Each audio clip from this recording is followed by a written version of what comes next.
Oi, welcome to another video on the channel. Now, it has been almost 2 months since I've last touched Rugby 25, and during our hiatus there have been 3 updates. One major update, for the most part it was a feature update I'd say, with the addition of the Gallagher Premiership Rugby League, as well as its stadiums, and they also added the logo creator as well as being able to share your creations throughout the community. October 15th we got an interim update which focused on gameplay, and looking through the patches, it goes from early access for interim update to early access for interim update 3, so no interim update 2. I'm not too sure what happened there, but the latest update was dropped a few days ago. Now the reason I'm not talking about the patch notes in general is because there's a constant with all these updates when it comes to the gameplay improvements, and that is the added support runs. So at the launch of Early Access 4, they've said the positioning system for AI controlled players has been improved so that support runners will now assist line breakers, ensuring you'll have pass options if you need them as you make line breaks and head for the line. In Early Access 4 Interim Update 1, they've said, again, improved support runners. Support runners now position themselves more aggressively to keep up with line breaks.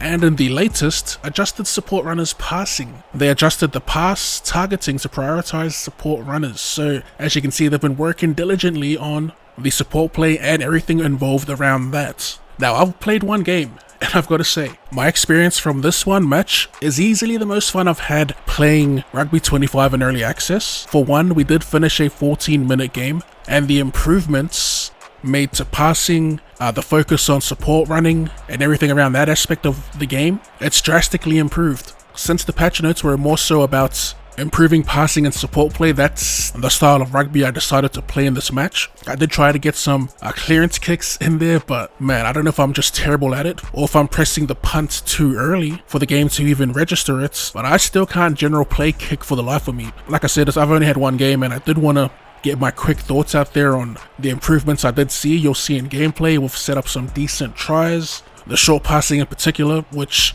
is huge when it comes to support play. The players pushing up in support as well. Everything around that, everything they've been talking about in the patch notes, it's definitely been improved upon, and I'd even go as far as to say it feels seamless, which is the goal in the end.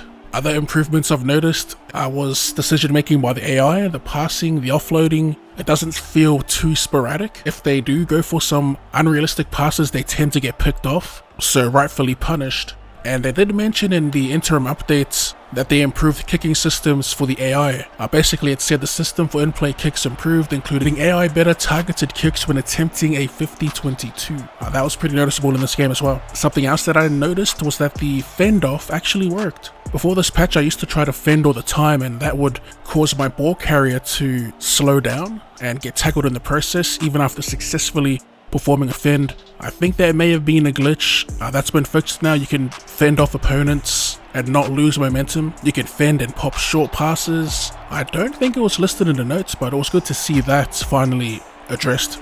I would love to see a new bump animation and get that old League Live one out of there, but I think other gameplay features will take priority. For the most part, an enjoyable experience. They now return to Rugby 25 early access. Now that they've got the passing somewhat dialed in, I'm curious to see what they're going to focus on next. I do think general play kicking still needs a lot of work, and I think should be priority in regards to gameplay. It is just as important as passing is. We need a solid general play kicking system, I guess.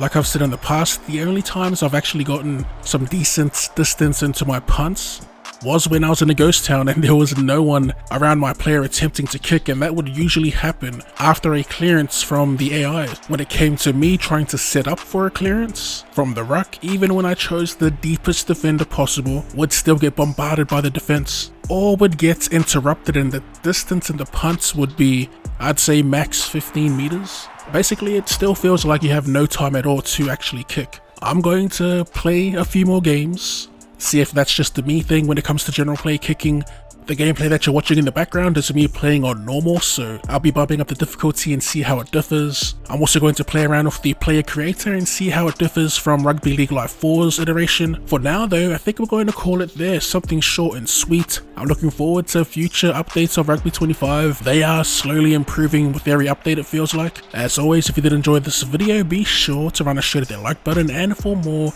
rugby related content or more content in general, go ahead and drop your boy a cheeky sub.